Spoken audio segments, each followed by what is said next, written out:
Em um mundo cada vez mais digital, a conectividade se tornou fundamental por conta da pandemia, aumentando ainda mais a importância dos serviços de telecomunicações.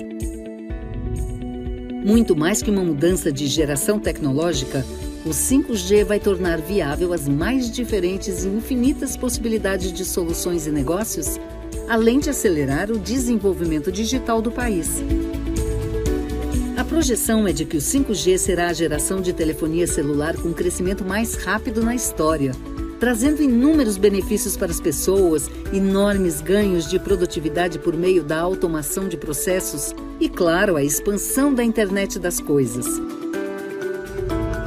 Mesmo sendo o setor de infraestrutura que mais investe no país, vários desafios precisarão ser superados para que tudo isso se torne possível.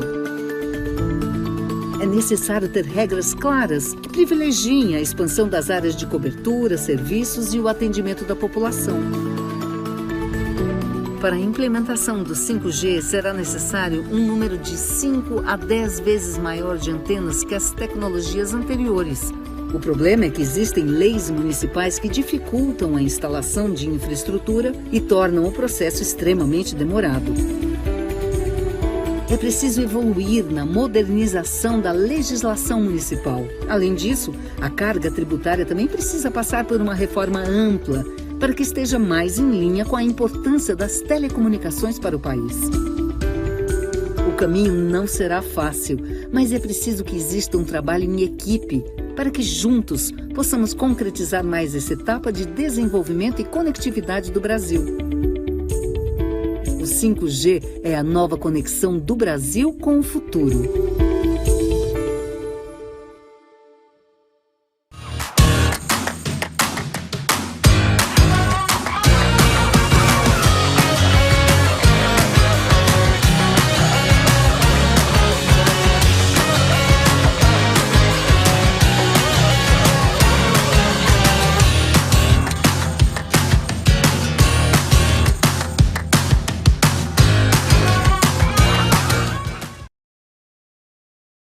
Boa tarde a todas e todos. Agradeço a presença nesse importante painel. Meu nome é Márcio Girão, sou o moderador do painel O Mundo do Trabalho e Novas Tecnologias. Importantíssimo tema e atual.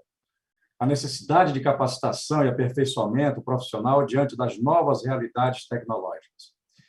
Vou falar algumas palavras de introdução ao painel para contextualizá-lo. Klaus Schwab, que é o chairman do Fórum Econômico Mundial, também conhecido como Davos, ele falou no livro dele sobre a Revolução Industrial 4.0. Ele disse, na Revolução Industrial 4.0, não estamos mudando o que ou como fazemos as coisas, mas quem nós somos. Em particular, estamos também vivendo um momento de grandes desafios no setor de tecnologia da informação e comunicação em toda a sua cadeia produtiva. Um momento de rupturas tecnológicas e muitas mudanças ocorrendo numa velocidade enorme. O 5G que o diga, né? Esses desafios somente serão superados se as empresas tiverem profissionais preparados para lidar com esse novo mundo do trabalho. Da mesma forma, a empregabilidade estará intimamente associada a esta capacitação. Estes são os desafios que debateremos hoje nesse painel. Antes do painel propriamente dito, eu passo a palavra ao nosso presidente executivo da CONTIC para fazer uma apresentação do projeto Brasil Júnior, numa parceria entre esta entidade importantíssima para, inclusive, a empregabilidade e a capacitação e a nossa CONTIC. Então, Marcos, você tem a palavra. Obrigado, Girão. Boa tarde a todas e a todos. Queria realmente agradecer a participação de todos vocês, cumprimentando aqui a Fernanda, em nome das mulheres que estão aqui nesse webinar, cumprimentando o Gontijo, em nome dos rapazes que estão aqui participando desse webinar.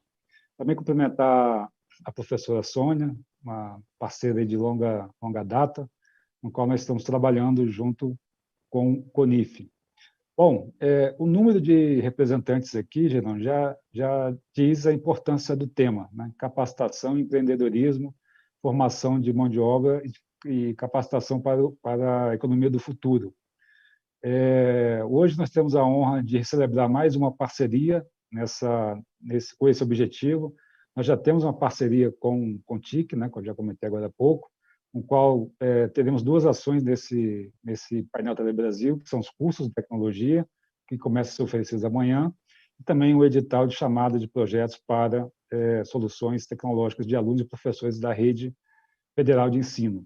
E hoje eu tenho o prazer de celebrar aqui com a Fernanda essa nova parceria também para expandir a nossa capacidade, né? Vamos dizer assim, nossas condições de melhorar a capacitação da nossa mão de obra com habilidades portadoras de futuro, né? Estamos falando de IoT, de 5G, segurança cibernética, redes e por aí vai. Então, Fernanda, eu queria muito rápido, minha fala aqui é muito protocolar, não quero atrapalhar o webinar de vocês, que vão discutir um tema bem importante, mas eu tenho aqui nas minhas mãos o nosso termo, que a gente vai estar assinando.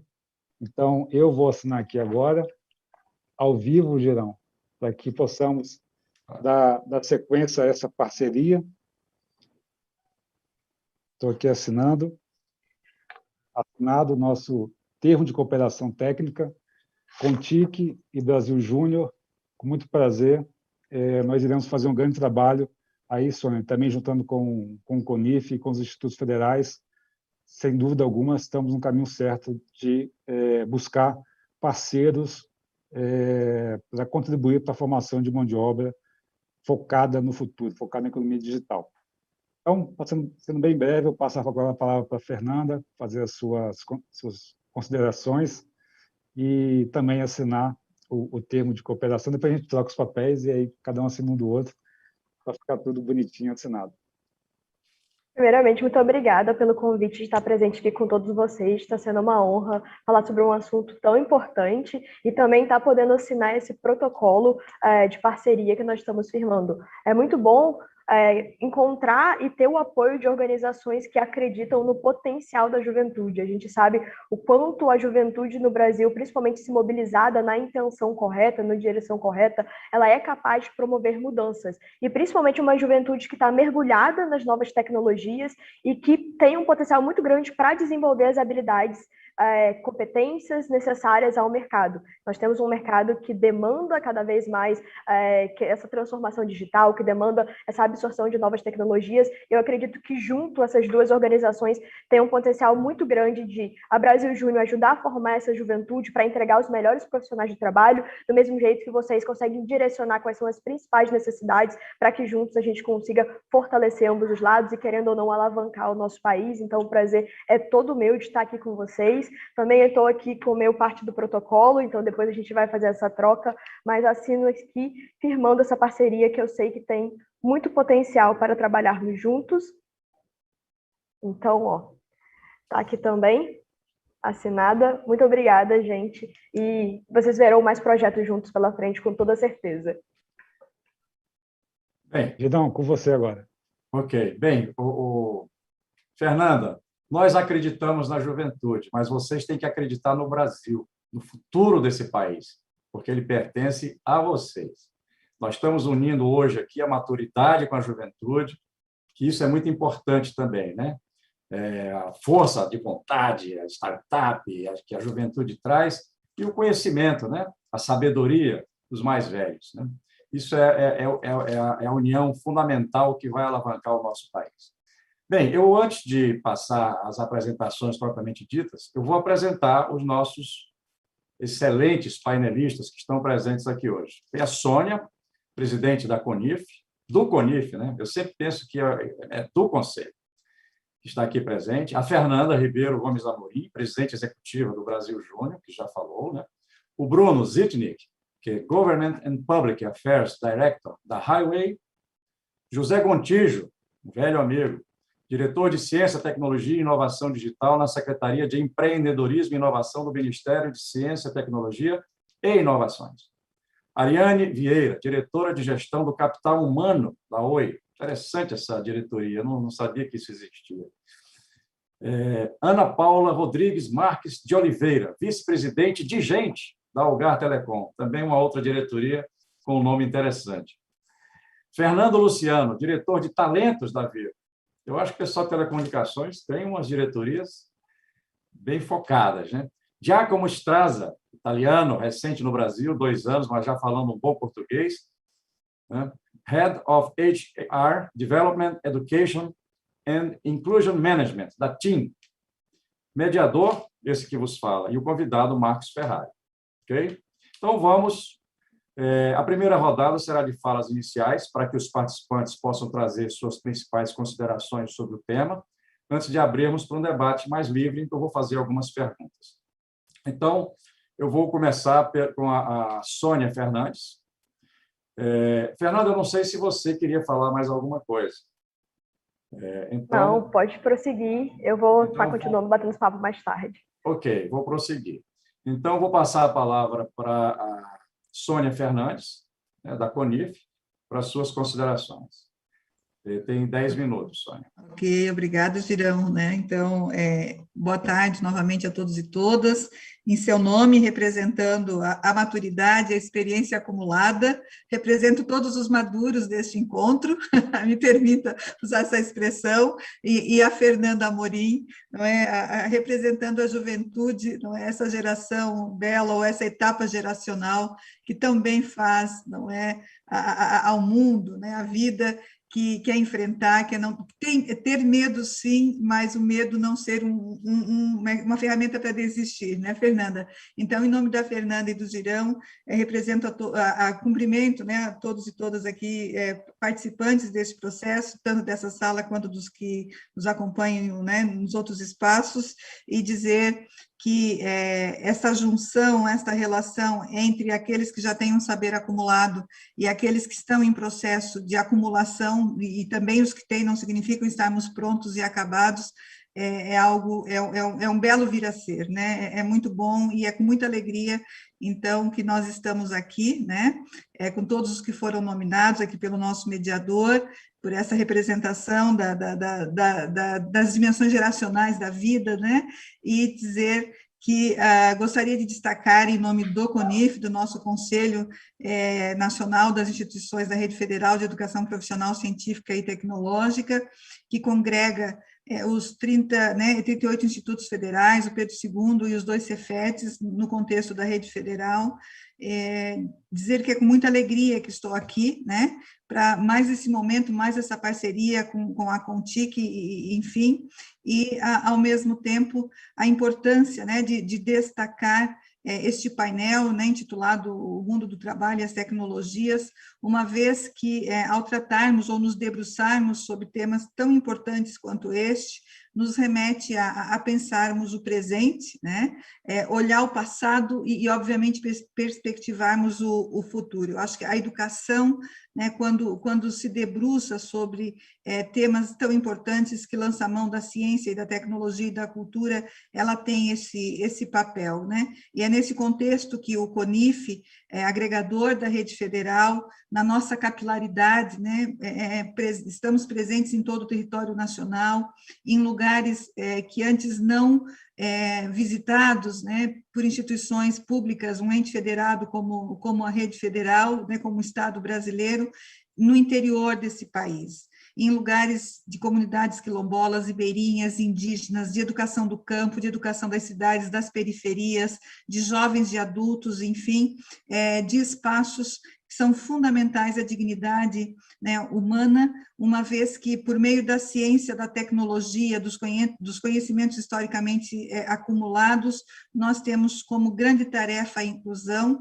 por meio da formação, né, dos nossos jovens, notadamente os nossos jovens, temos adultos também, mas notadamente os nossos jovens, né, na perspectiva dos profissionais do futuro, e sempre colocamos para e passo a ideia dos bons profissionais, a necessidade da formação de bons seres humanos, né? Que isso ande sempre junto, e essa é uma grande tarefa da Rede Federal de Educação Profissional, Científica e Tecnológica. E com isso a rede assume um papel fundamental no desenvolvimento da economia, do emprego, da empregabilidade, enfim, e dos arranjos produtivos locais que tão bem a lei que nos cria nos coloca, né? Que nós temos que estar em consonância, em diálogo com os arranjos produtivos locais, sociais, econômicos, culturais, enfim, e dentre esses arranjos, a tecnologia como é pauta, né? Ou as tecnologias, no plural, pauta desse encontro, estão presentes, né? E nesse contexto, então, lembrar da necessidade da transformação digital, né, na rede federal, buscando, sem sombra de dúvida, os devidos alinhamentos com as novas tecnologias e, consequentemente, com as novas tendências no mundo do trabalho, que para nós é uma categoria muito cara, a ideia de mundo do trabalho, que transcende a dimensão do mercado de trabalho, né? Quando nós defendemos o mundo do trabalho, a gente traz para o bojo desse processo formativo e desse compromisso público uma formação muito mais densa, uma formação que não abre mão das dimensões da cultura, da arte, da ciência, enfim, na constituição desses processos de profissionalização. Então, o painel, né, que ora nós estamos aqui comemorando, né, o painel Telebrasil 2021 traz ou abrirá, né, para os nossos estudantes e docentes uma oportunidade que nós consideramos única, de um contato com alguns ou com pessoas importantes, profissionais importantes do setor da tecnologia, da informação e da comunicação. É uma experiência fantástica, não temos, será, né, sem sombra de dúvida. Ressaltar as parcerias já existentes, né, com a Cisco, com a Huawei, com a Microsoft, né, com foco na melhoria e na qualidade da qualificação dos nossos estudantes da rede federal e dos nossos docentes. Do mesmo modo agora, né, com a participação aqui de executivos das empresas aqui já citadas, da Algar Telecom, da Claro, da Oi, da TIM, da Vivo, enfim, no qual também participarão, né, neste processo de formação e certificando aqui essa programação paralela ao painel, né? E ainda referenciar a Huawei, que nós temos uma bela parceria, também na condição de patrocinadora desse projeto e que também disponibilizará, né, especialistas para incrementar o conteúdo dos cursos. Destacar que a importância do foco dessa formação, como eu já disse anteriormente, né, não, por meio do seu programa, dos seus conteúdos, assim como dos objetivos e dos profissionais de alto gabarito que estão envolvidos. E por fim, né, aqui o destaque do lançamento do edital produtivo, né, que vai ocorrer, enfim, neste processo, e as oportunidades que também trará aos estudantes da rede federal, e que, neste momento, né, peço que participem, né, que façam parte desses nossos 4 minicursos que serão oferecidos no painel Telebrasil, e com isso, né, dizer que essas parcerias frutifiquem e criem laços, né, que permitam nós darmos um passo adiante ao desenvolvimento do Brasil, à inclusão social, e que as tecnologias se constituam, ou possam se constituir, né, em elementos fundamentais. Elas transcendem a dimensão de uma ferramenta na nossa concepção, elas se constituem num contexto de uma cultura digital, e que nós não podemos, né, estar à margem deste processo. Então, que frutifique esse encontro, essa parceria, o CONIF estará sempre à disposição, aprendendo e também colaborando, obviamente, com esses processos formativos e dessa aprendizagem que nós entendemos que é uma via de mão dupla ou de várias mãos, como estamos neste momento. Então, muito obrigada, né, e desejo sucesso para esta parceria. Obrigado, Sônia, parabéns pela excelente apresentação. O CONIF, ele tem uma capilaridade não só espacial, mas social, como explicou a Sônia, né? Do ponto de vista de atingir toda a sociedade, todas as classes sociais. Isso é muito importante. E também uma parceria com a Contic, oferecendo seus institutos, seus espaços para capacitação na área de TIC. Eu passo a palavra agora ao José Gontijo, representando o MCTI. Antigamente, eu estou acostumado a falar em CETIC, né? Quase que falava de novo, Gontijo. Então, Gontijo, a palavra é sua. Obrigado pela presença. Obrigado, Girão. É um prazer estar aqui com todo mundo. Agradecer o convite para participar desse painel. Toda vez que me convido para participar do painel Telebrasil, eu sempre fico muito feliz. Oportunidade não só de encontrar os amigos, mas de discutir em alto nível aí as coisas que a gente precisa fazer pelo nosso país, como você vinha falando mais cedo, né, Girão? Bom, aqui no Ministério, né, uma das atividades que estão sob a nossa gestão é a Estratégia Brasileira de Transformação Digital, né, e associada a ela, a Estratégia Brasileira de Inteligência Artificial, o Plano Nacional de Internet das Coisas, políticas de TICs em geral. E é uma demanda, né, desde que eu me entendo por profissional desse setor, existe a demanda por recursos humanos na área de TIC, né, Girão? Desde o antigo FCHS, desde os programas antigos que foram desenhados, tantos já foram desenhados, sempre se busca, o governo sempre está correndo atrás para tentar formar recursos humanos. E a velocidade com que as tecnologias avançam e a transformação digital avança é muito maior do que a nossa capacidade de preparar esses profissionais para o mercado de trabalho. Pensando nisso, nós aqui no Ministério tentamos criar um programa que nós trouxéssemos o setor privado para trabalhar junto conosco, de modo que a gente conseguisse, pelo menos, que esses profissionais fossem treinados da melhor forma possível que o mercado precisasse. O nome do programa é o MCT Futuro, né? Aí tem um slogan, né, que é o futuro do trabalho, o trabalho do futuro.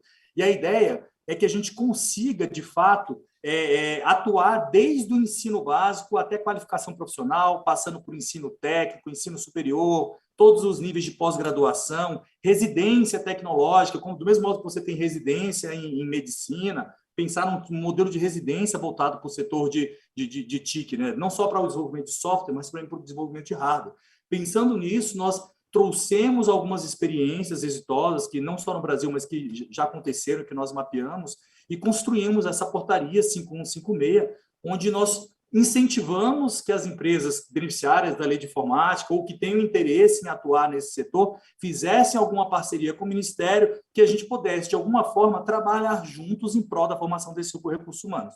Já existem vários projetos em andamento, né? Começou nesse ano de 2021, já tem 14 projetos em andamento, são mais de 33 instituições de pesquisa envolvidas no Brasil, tem IF, tem universidades federais, públicas, privadas, tem centros de pesquisa espalhados em 12 estados. A ideia é que em 3 anos nós formemos 40 mil programadores sênior, os caras que vão chegar para liderar equipes, para já entrar em produção em alto nível, não é borda, em 3 anos. Já tem 168 milhões de reais em projetos espalhados pelo Brasil rodando, outros tantos em análise aqui pelo Ministério, e a ideia é que a gente crie esses modelos de treinamento, que a gente convença as empresas, aí vocês mencionaram as empresas da lei de informática, como Cisco, Huawei e tantas outras, que elas se incorporem aos projetos e comprem essa ideia de que é possível, sim, transformar o Brasil. E não é só no eixo onde existem os grandes mercados. É possível, sim, você transformar. Nós temos projetos em Manaus de treinamento, projetos no Nordeste, projetos no Centro-Oeste, Tocantins, Rio Grande do Sul, São Paulo, tem projetos no Brasil inteiro. Essa primeira fase ela é muito formada nos profissionais já formados, de modo que eles possam realmente chegar no mercado de trabalho num modelo de residência, onde ele consiga, de fato, terminou o curso, já pode sentar numa baia e começar a trabalhar de maneira produtiva sobre a demanda da empresa. E a ideia é que as empresas sejam madrinhas dessas turmas, que elas estejam imersas dentro desse ecossistema dessas instituições de pesquisa, de modo que elas possam até dar uma tutoria a esses profissionais e possam monitorar quais são os melhores para esses profissionais já saírem empregados. Né? Além dessa abordagem, já pensando no agora, né, que nós temos aí a emergência de apagar os incêndios do dia a dia, que é ter profissionais hoje para essa transformação que se acelerou ainda mais com a pandemia, né? Nós sabemos que essa transformação se acelerou ainda mais. Nós também precisamos pensar para daqui 10 anos, quando a gente vai ter as crianças que hoje têm 8 anos entrando no mercado de trabalho com 18 anos de idade, quer seja quando terminarem um curso técnico no Instituto Federal, quer seja quando estiverem escolhendo os seus cursos de graduação, elas precisam ser treinadas desde agora a pensar de uma maneira diferente. É preciso que a gente pense, por exemplo, que um biólogo, que um médico, que um engenheiro agrônomo entenda e tenha confiança de usar sistemas de inteligência artificial, trabalhar com dados, usar Big Data, e esses resultados, essas ferramentas, ao serem colocadas para ele, que ele possa discernir, utilizando o conhecimento da sua área de concentração, mas tendo o conhecimento mínimo de como aquela tecnologia funciona, para que ele possa tomar a melhor decisão possível. Hoje a gente tem muito ensino, como ele é feito, muito parecido com o que era 50, 60 anos atrás. Você saiu da lousa de giz, foi para a lousa de caneta branco, quadro branco, e agora está indo para a lousa digital, mas o método de ensino precisa evoluir. Nós sabemos dos grandes avanços que o Ministério da Educação tem feito, mudando a BNCC e tentando promover essas mudanças, mas é preciso uma parceria federativa, porque cada elo da educação tem uma responsabilidade em nível federativo. Tem os do nível federal, tem os do nível estadual, tem os do nível municipal. Para que a gente faça isso, nós precisamos pegar aquela criança que tem 8 anos de idade, ensinar matemática, português, biologia para ela, numa maneira diferente, num método que você consiga ensinar a resolução de problemas, resolução de algoritmos. Não é colocar uma grade de computação e ensinar robótica na aula. É você mudar a forma como aquela criança compreende para que matemática e lógica e física não seja uma matéria chata, seja uma coisa como ele vai resolver problemas. Quando ele estuda biologia, citose, meiose, aquelas coisas que a gente estudou tanto para passar no vestibular, era decoreba. Eu descrevia no livro, eu sabia de qual página que estava o negócio que eu tinha escrito. A gente tem que pensar em como aquilo funciona, como que a gente consegue resolver. E não precisa de uma educação conectada para você fazer isso em alguns casos. Por exemplo, lógica de algoritmo, você pode pegar um baralho, embaralhar e dar para uma criança arrumar aquele baralho, e depois você perguntar para ela como é que ele organizou. Você começa a estimular o raciocínio lógico da criança fazendo isso. E a ideia é que esse programa, que a gente atraia empresas interessadas em fazer esses projetos, o Ministério coloca a sua estrutura, a sua rede de articulação a dispor da sociedade, de modo que a gente possa ser, o que o ministro Marcos Pontes gosta de dizer, essa caixa de ferramentas, esse facilitador para atender as demandas da sociedade. Essa primeira fase foi uma demanda das empresas do setor de TIC. Vários estudos da Brascom, da própria Contic, do próprio Telebrasil, eles apontaram essa demanda por profissionais. Já foi feito na área de telecomunicações, por exemplo, um trabalho muito forte com o sistema Senai, alguns anos atrás, onde as operadoras se juntaram com os fabricantes e mapearam em nível municipal que tipo de profissional de telecomunicação eles precisavam por município. Precisamos de 3 profissionais soldador de fibra em tal lugar. Precisamos de 10 profissionais instaladores de antena em tal lugar. E esse trabalho de interação entre o setor público e o setor privado e essa rede de ensino público e privado que existe no Brasil é fundamental para que a gente consiga ter o melhor resultado da melhor forma possível, mas também no tempo necessário.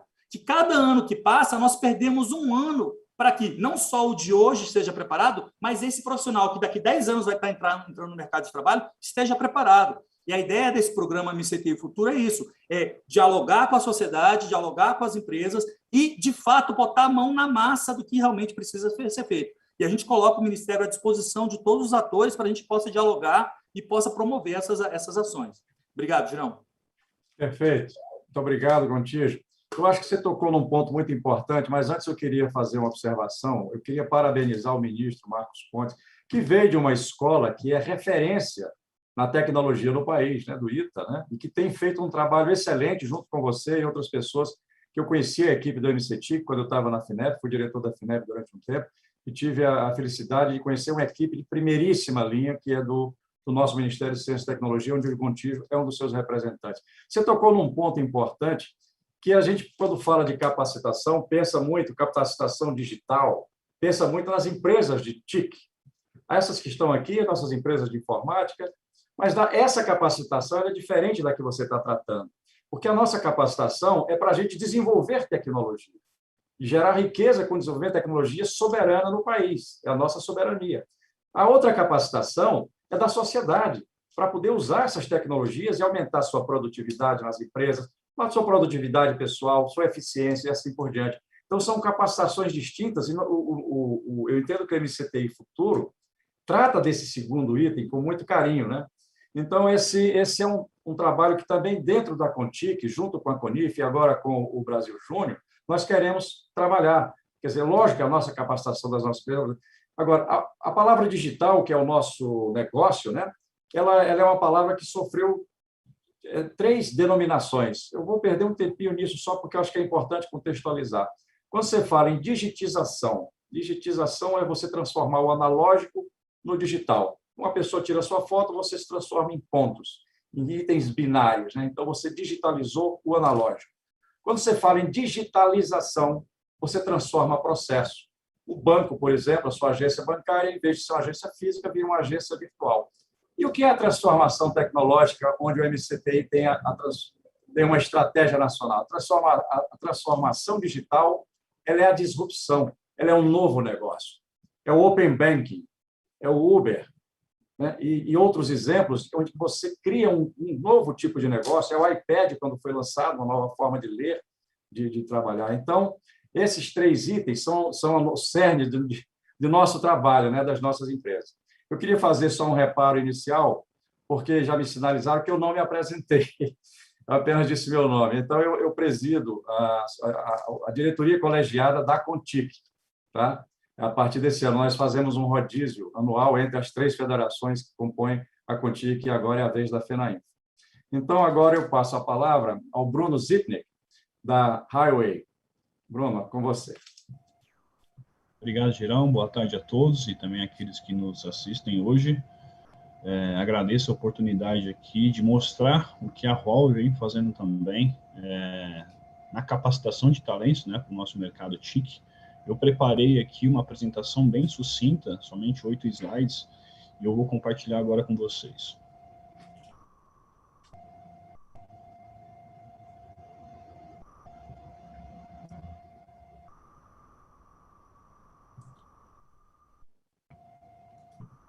Bom, aqui é somente uma introdução da Huawei no mundo inteiro. Nós somos aí uma empresa de líder no mercado de infraestrutura e TIC, né? Atuamos desde 1987 e estamos aqui no Brasil, uma empresa brasileira, há 23 anos.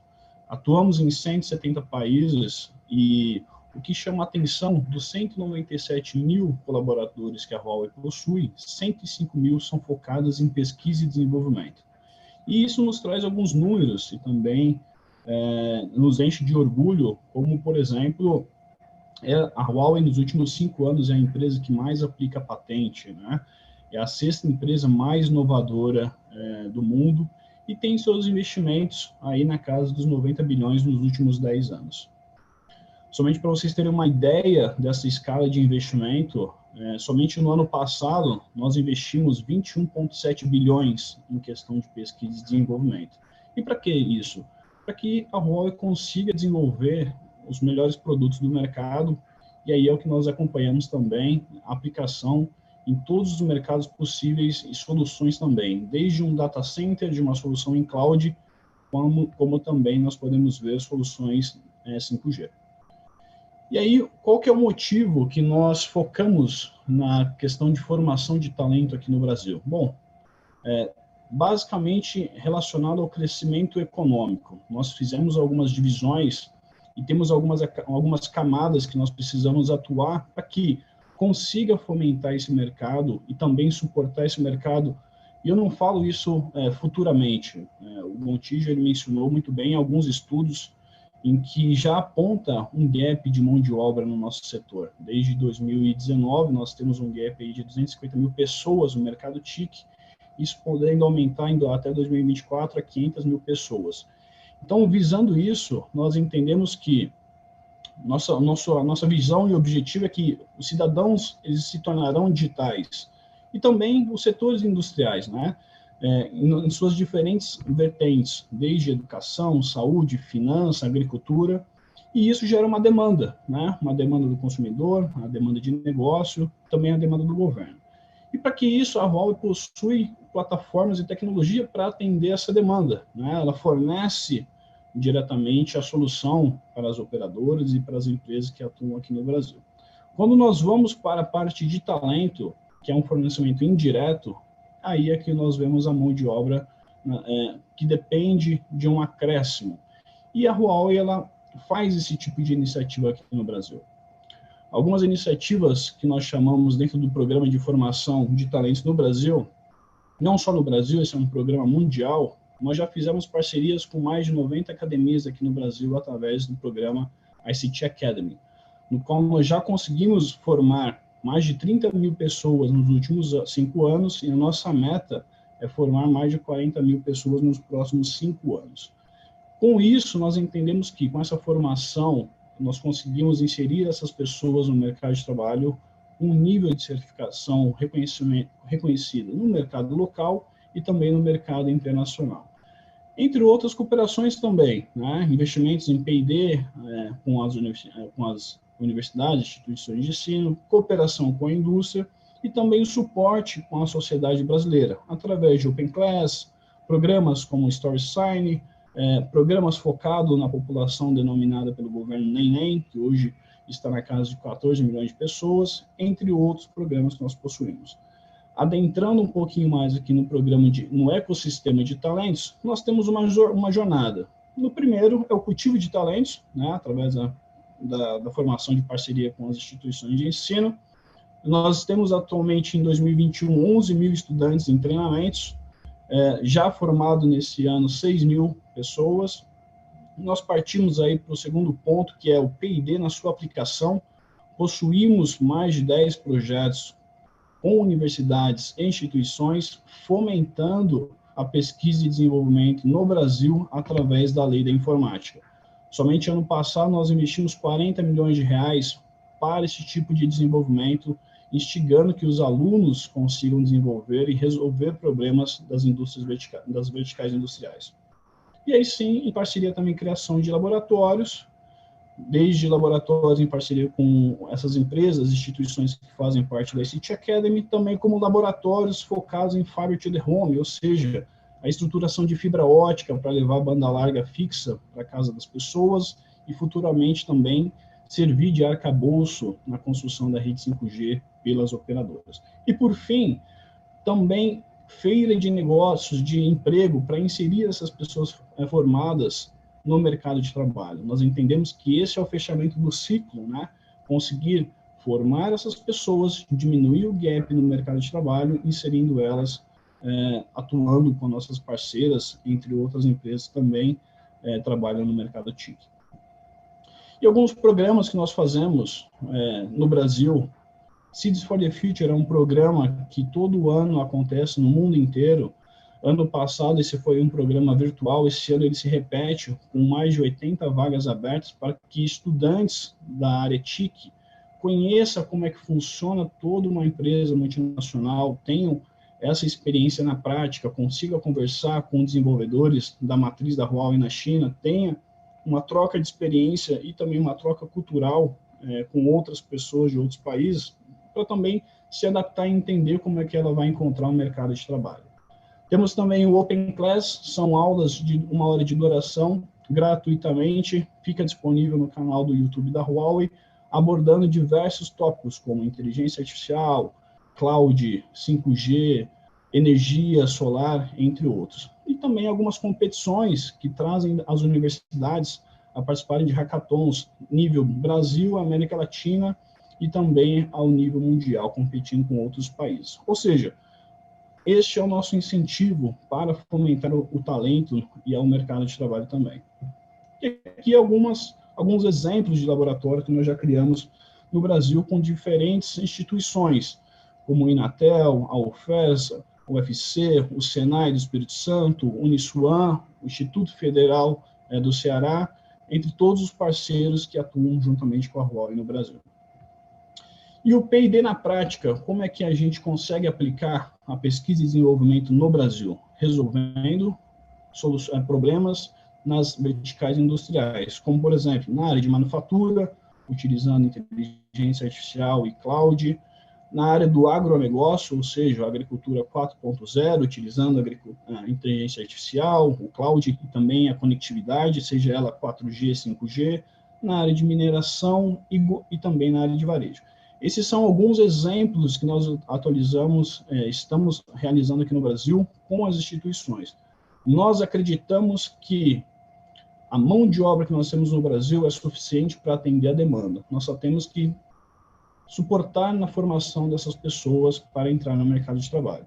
E, por fim, a Huawei também, todo ano, executa o ICT Job Fair, ou seja, em parceria com as empresas que fazem parte desse ecossistema TIC no Brasil, nós abrimos vagas para as pessoas se cadastrarem e terem a oportunidade de entrar no mercado de trabalho.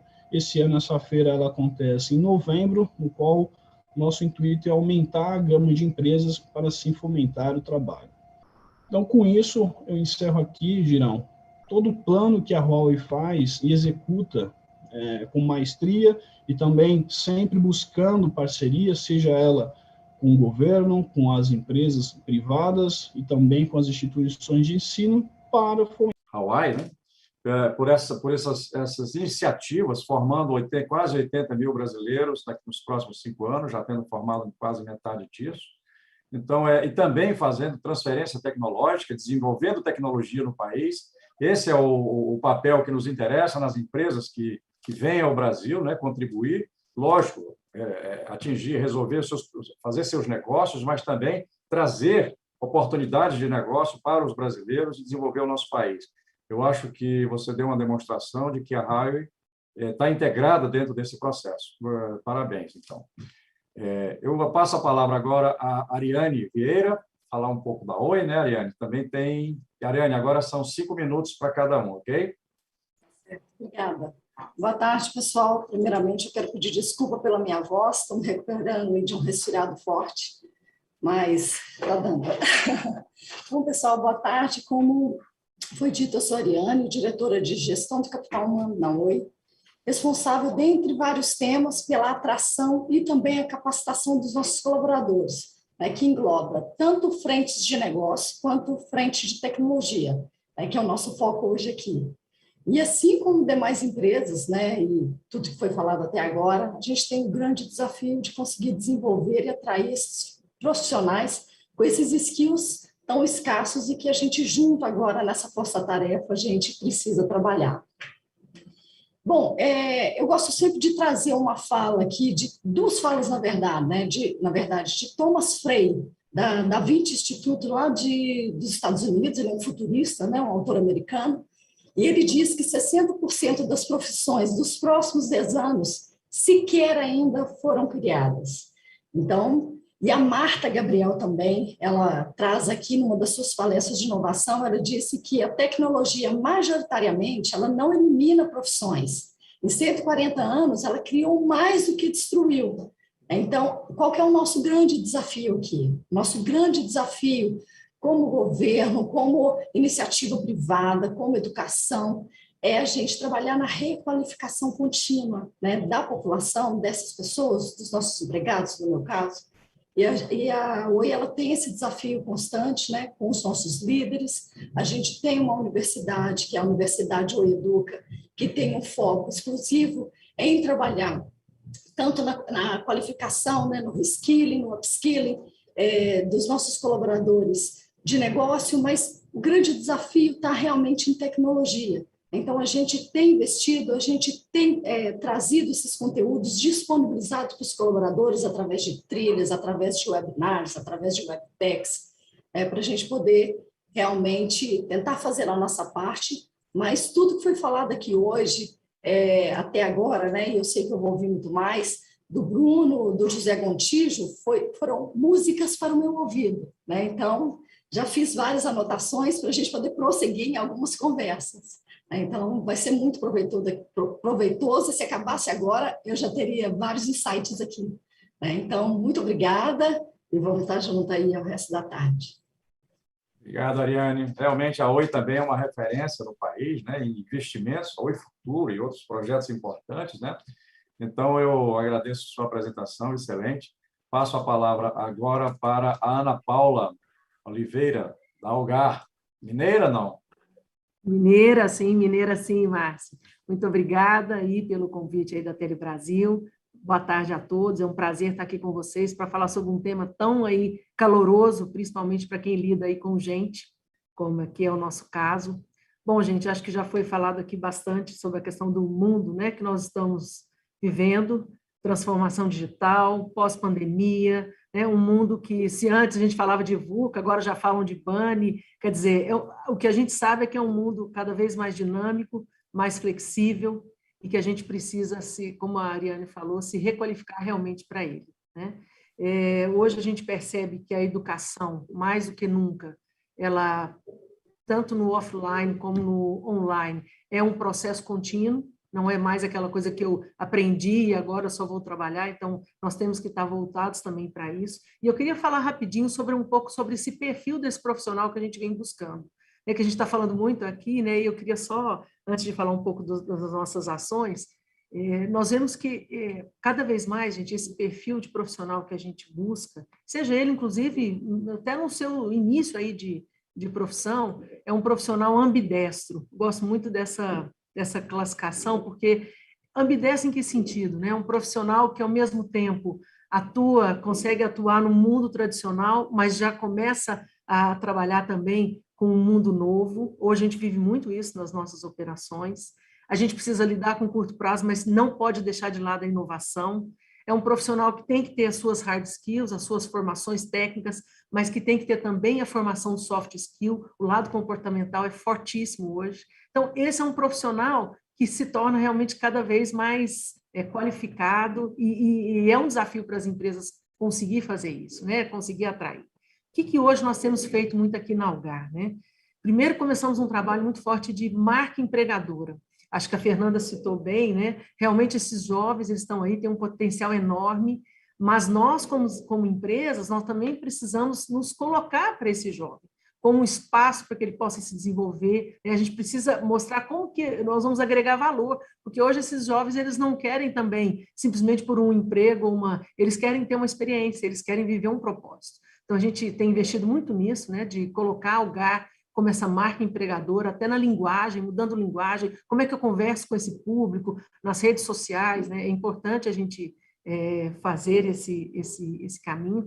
Temos investido também, Girão, nos programas de entrada, porque a gente sente também que é um profissional que também não vai ficar eternamente nas empresas, né? Ele quer viver várias experiências. Então, é importante que a gente invista em programas que tragam mais pessoas. Então, estágios, né, parcerias, nós temos feito muito parcerias aí com as comunidades onde nós atuamos, e realmente, como a Ariane falou, que eu estou ouvindo aqui é música, porque eu só acredito nesse trabalho de requalificação, com todos ganhando, se a gente fizer essa parceria. A gente tem exemplos aqui de situações que a gente acabou de formar agora uma turma, né, e não necessariamente é uma turma que eu formo para a Algar Telecom, a gente forma para o mercado, em parceria com empresas, e de jovens talentos, né, que acabaram de sair da universidade e que a gente se uniu, né, empresa, outras empresas do mercado, para que possamos formar esses talentos. Então, nós temos feito esse investimento também em programas de entrada muito forte.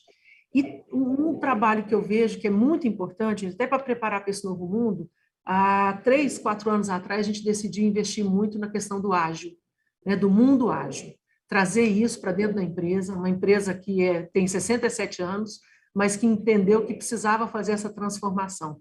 Isso tem sido fantástico, porque a formação, e não se trata só de trabalhar em squad, ou de ter PO, mas de ter o conceito do mundo ágil, né? De colocar o cliente no centro, de agregar valor, de fazer entregas com valores rápidos, né? Então, isso tem sido muito legal e tem sido fator de retenção para nós, porque essa turma nova, ela está ansiosa para viver isso e para ter novas metodologias de trabalho.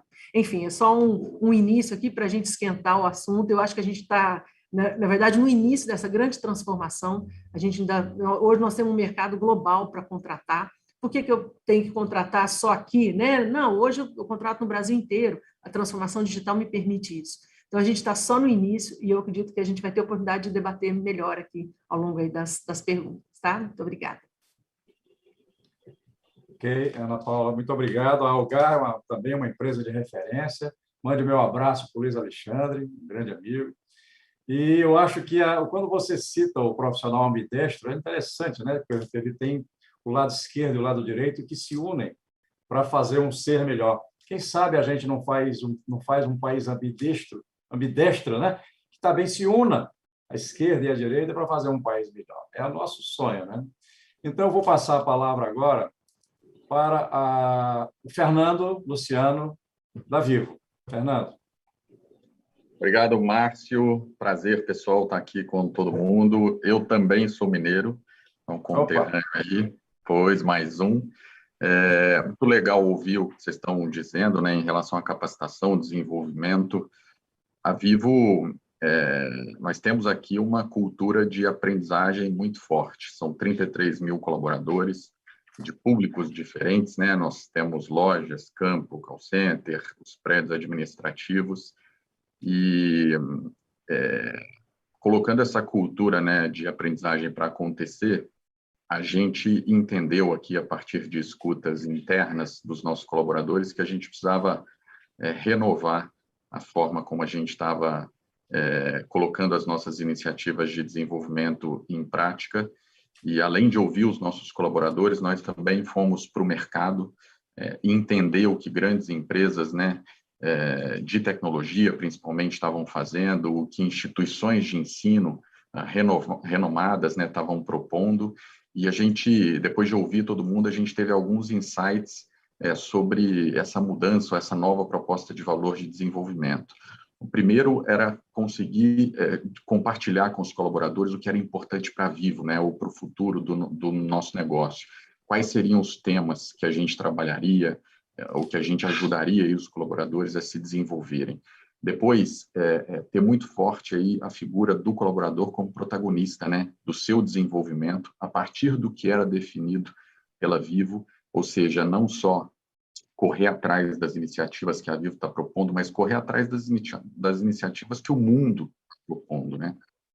Há muitas ações de upskilling, de reskilling, que a gente entende que a tecnologia ela muda muito rápido, então também os colaboradores precisam correr atrás disso. Mais ações também mão na massa, né? A gente tem uma cultura muito forte aqui também de fazer as coisas acontecerem, de botar o bloco na rua. Um apoio forte da liderança também foi um insight que apareceu, ou seja, o líder incentivando a equipe, participando também das iniciativas, e uma comunicação mais atrativa, né?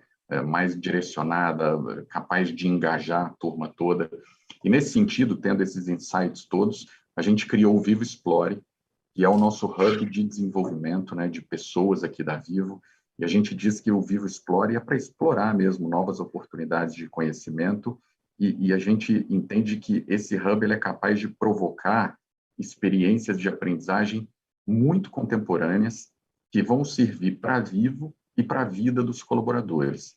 E para conseguir colocar essa proposta de valor aqui para os nossos colaboradores de um jeito muito proprietário, a gente criou 4 grandes pilares: eu mais digital, eu mais criativo, eu mais humano e eu mais protagonista, onde a gente consegue trabalhar com temas específicos. Então, no eu mais digital, nós estamos trabalhando novas tecnologias, né? O 5G, inteligência artificial, cloud, virtualização, user experience, design de experiência, programação, dados, metodologias ágeis.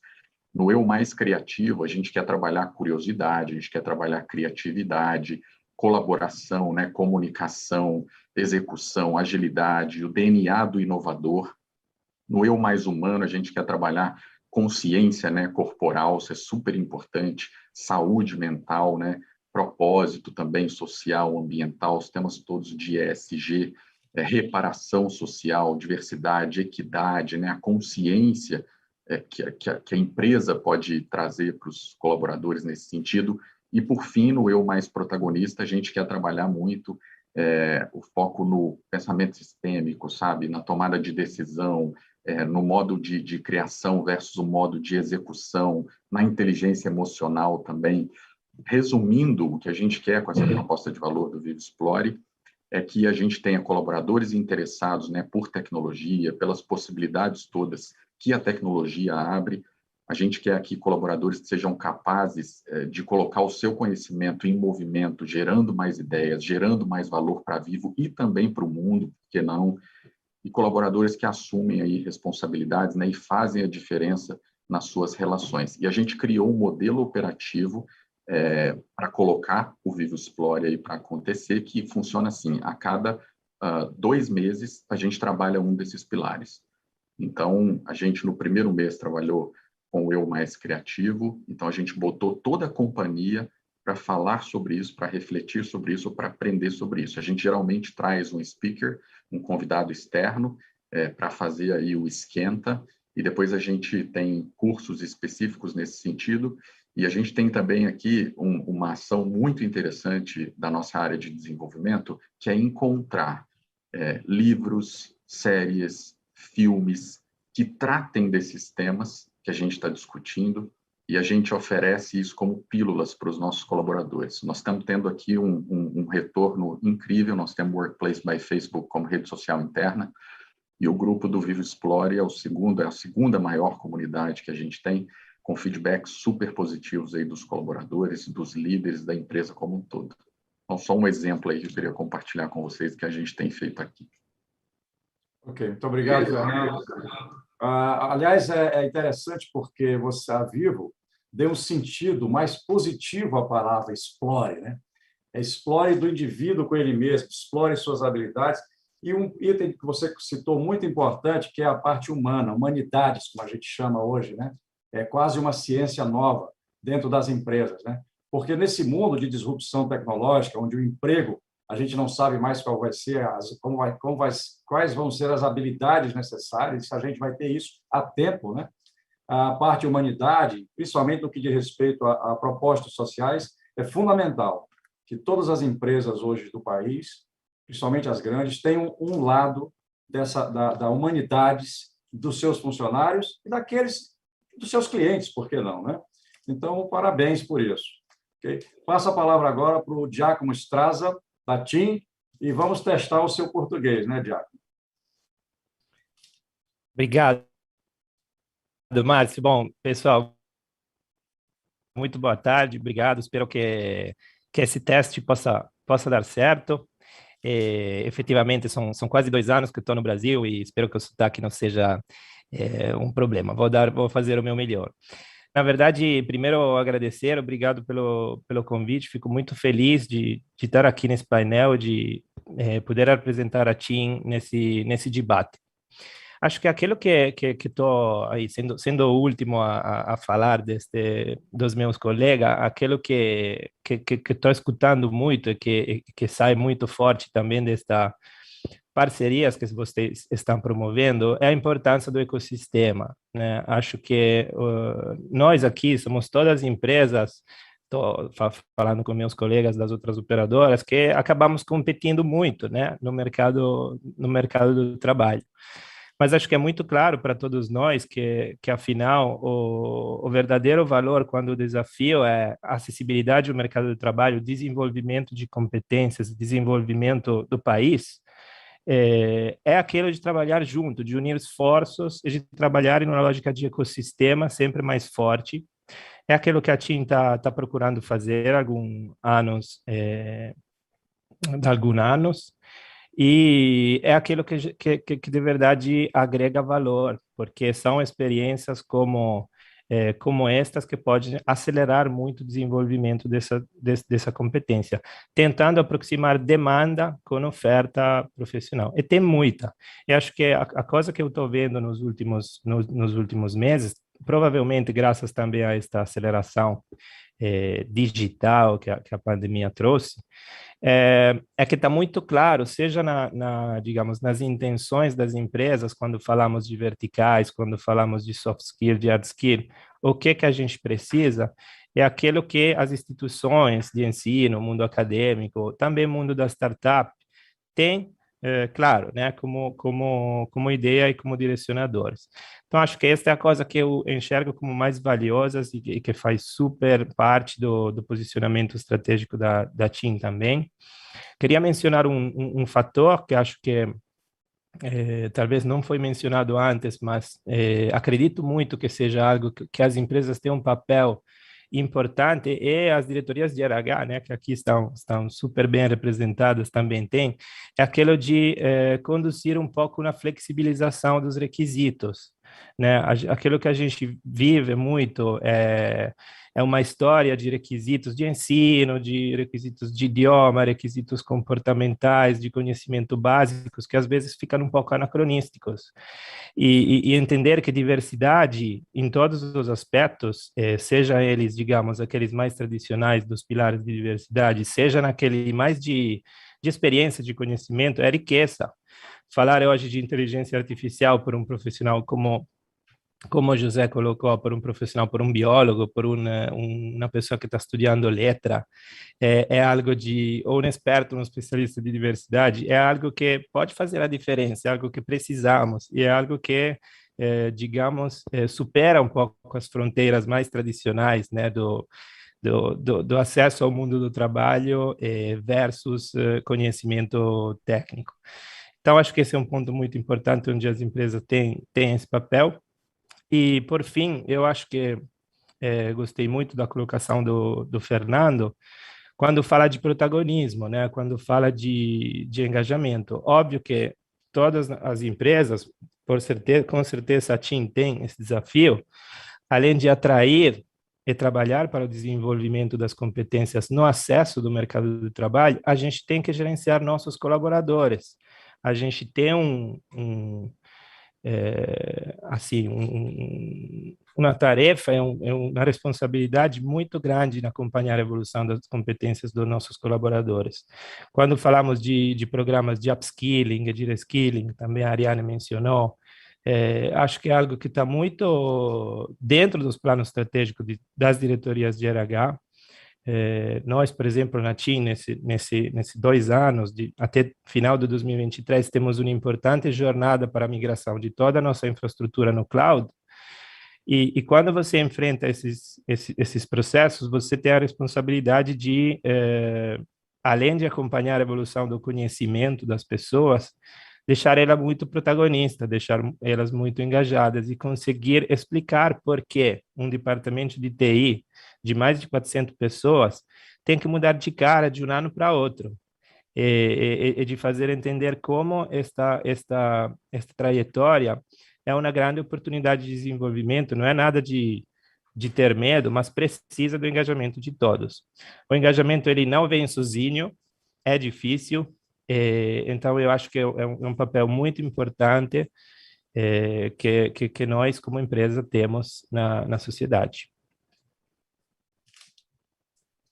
Ok? Tá, obrigado, Giacomo. Eu acho que essa questão da diversidade dos requisitos que você fala, a gente pensa que estamos com as empresas aqui de telecomunicações, isso não é só um problema de empresas de tecnologia da informação e comunicações, é um problema de todos, né? É um problema de qualquer empresa que precisa transformar as habilidades quase que instantaneamente, em pouquíssimo tempo, de um grupo de 300, 200 profissionais, ou 10, se que seja, né? Então, ele tem que olhar para isso e olhar a diversidade, isso é muito importante. Então, muito obrigado. Nós vamos passar agora a próxima etapa do debate, do nosso painel, que é algumas perguntas que eu vou fazer para a gente debater um pouco alguns temas, ok? São 7 perguntas, nós temos basicamente meia hora, vamos ver se a gente consegue cumpri-las. Quem quiser responder, só levante a mão, por favor, ou não sei se bote a mãozinha aí do Zoom. A primeira pergunta... Márcio, oi. Vou te interromper assim, só para te complementar. Se você me permite, eu gostaria de fazer uma breve introdução também, só para ficar mais claro para o público um pouco sobre o que é a Brasil Júnior, o que é o Movimento Empresa Júnior e como é que a gente vai se interligar com todas essas perguntas. E ouvindo todas essas empresas falarem, ficou muito claro que a gente está no local certo, né? Pessoas que, através da tecnologia, do desenvolvimento humano e do empreendedorismo, querem fazer uma transformação no nosso país. Então, se você me permite introduzir isso para que a gente possa seguir no nosso debate. Claro. Muito obrigada. Acho que trazendo um pouco mais, né? Vocês viram aí um pouco da nossa assinatura dessa parceria e para ficar claro qual é o impacto que essa parceria tem no nosso Brasil, vou trazer um pouquinho de contexto, porque atualmente eu sou presidente da Confederação Brasileira de Empresas Juniores, mas eu trabalho com isso desde 2015, fui da minha empresa Júnior, da Federação de Empresas Juniores do Estado do Rio de Janeiro, e agora eu faço parte da Brasil Júnior, mas na verdade a Brasil Júnior é uma organização, é uma confederação a nível nacional que representa um movimento muito grande de jovens, e jovens como esses que, como nós falamos, vão integrar as nossas empresas e precisam ser formados enquanto profissionais completos. Então, enquanto organização, atualmente a Brasil Júnior representa 27 mil jovens que passam anualmente dentro das nossas 1.400 empresas juniores no Brasil, com uma capilaridade estando nos 27 unidades federativas.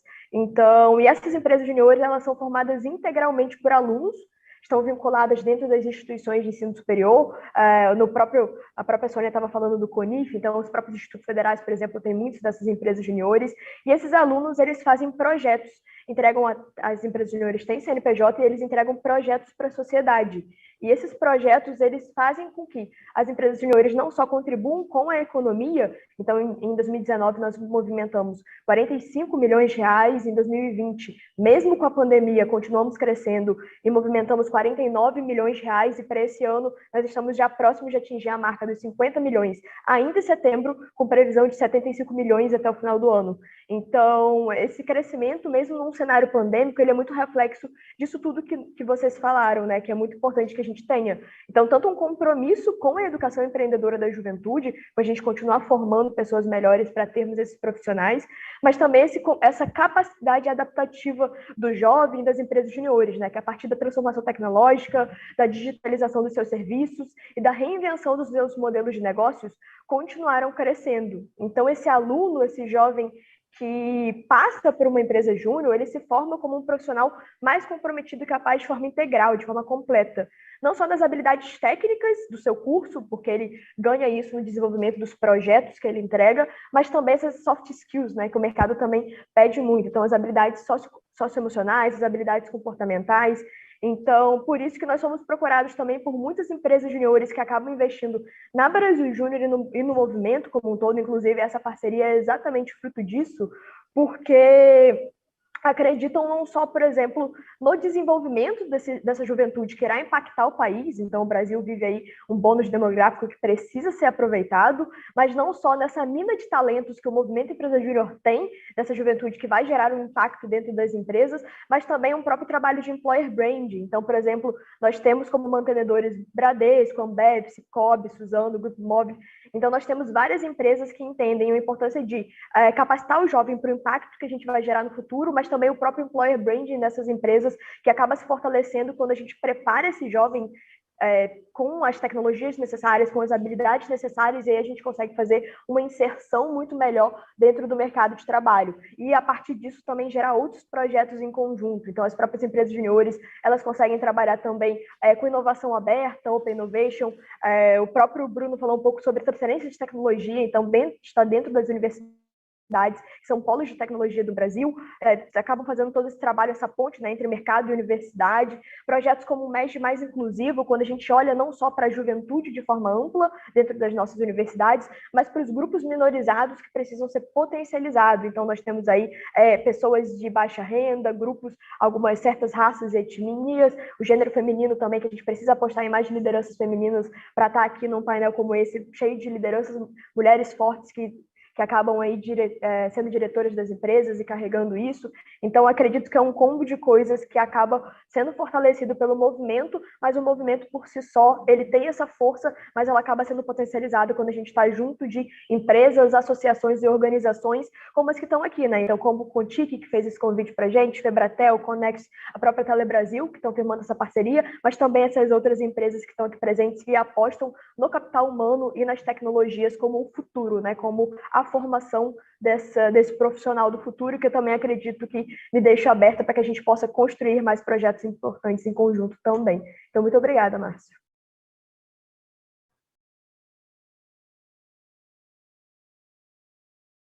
Opa, acho que você está falando mutado, Márcio. Não estamos te ouvindo. Eu cortei aqui. Mas parabéns, foi muito bom. Vamos tocar para frente essa parceria, que eu acredito muito nela. Acho que vai dar bons frutos para os brasileiros júniores, né? As perguntas, eu vou fazer algumas perguntas. Quem quiser, levante a mão ou coloque a mãozinha na tela. A primeira pergunta: como avaliam, de maneira geral, a capacitação de profissionais para a tecnologia no Brasil? Como avaliam, de maneira geral, a capacitação de profissionais para a tecnologia no Brasil? Quem gostaria de responder? Pode tomar a palavra, por favor. Eu posso responder essa. Bom, na minha visão, a tecnologia da informação, ela está em constante mudança, né, em constante evolução, e a velocidade dessas ferramentas acabou causando um impacto muito forte na mão de obra qualificada, né? Então, além disso, no que tange às competências técnicas, existe um descompasso entre o que é ensinado dentro das universidades, na nossa visão, versus o que o mercado já está praticando, né? Então, linguagens de programação mais modernas, conhecimentos de cibersegurança, por exemplo, novas metodologias de trabalho, né, como foi citado aqui, o ágil, são conhecimentos que, para a gente profissional, ele não tem contato dentro da faculdade, né, que precisa assimilar de forma rápida quando chega dentro das empresas. E aí a gente tem um acelerador disso, né, ficando muito claro no cenário da pandemia. Eu não sei se meus colegas concordam, enfim, essa é a minha visão. Quer fazer uma observação sobre isso?